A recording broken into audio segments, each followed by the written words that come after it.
Hi student, कैसे? मैं विकास sir आपका स्वागत करता हूँ। कुछ क्वेश्चन के बारे में बात करते हैं जो हमारे बहुत ज़्यादा इंपॉर्टेंट है। चलिए बात करते हैं कुछ क्वेश्चन के बारे में।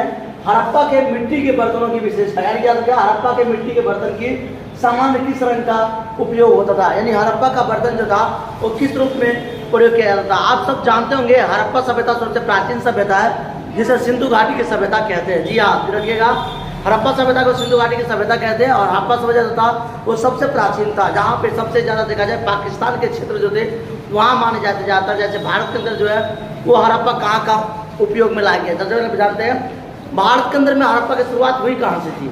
भारत के अंदर में जो हड़प्पा की शुरुआत थी वो सबसे पहले याद रखिएगा कालीबंगन यानी कि राजस्थान से हुआ था। धोलावीरा याद रखिएगा, धोलावीरा यानी कि गुजरात से हुआ था। लोथल यानी कि हरियाणा से हुआ था।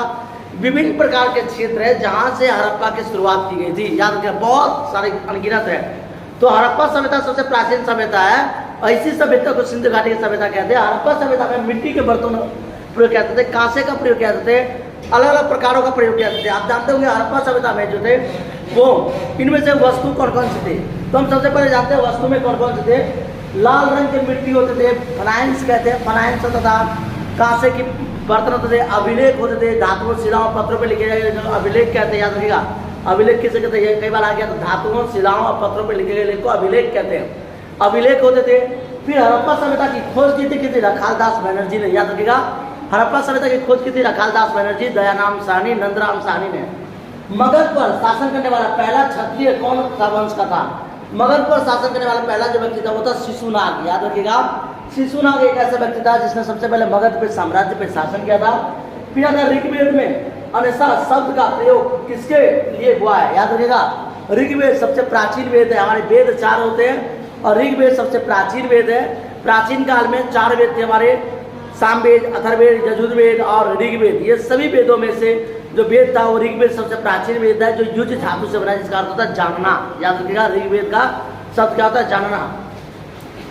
अब उसके बाद आपसे पूछा जाता है दूध देने वाली गाय कौन सी है? याद रखिएगा, तो दूध देने वाली जो गाय है ऋग्वेद में अनस्था शब्द का प्रयोग किसके लिए किया जाता है?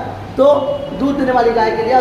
सबसे ज़्यादा दूध देने वाली गाय है वो कौन सी? मैं आपको बताता हूँ, सायनवाल। याद रखिएगा, सायनवाल सबसे दूध देने वाली गाय है, जिसे धनु गाय भी कहते हैं, ध्यानु गाय भी कहते हैं। याद रखिएगा, कामधेनु गाय भी कहते हैं। ये सारे गाय जो है जिसे आम भाषा में जर्सी गाय भी कहते हैं। भारत के अंदर में गुजरात में सबसे ज़्यादा जर्सी गाय है जो दूध देती है। इसी के याद में याद रखिएगा दूध को उत्पादन करने के लिए श्वेत क्रांति की शुरुआत हुई थी 1985 में। थैंक यू, जय हिंद, जय भारत। मिलते हैं नेक्स्ट वीडियो में। आप लाइक करें, सब्सक्राइब करें। Thank you.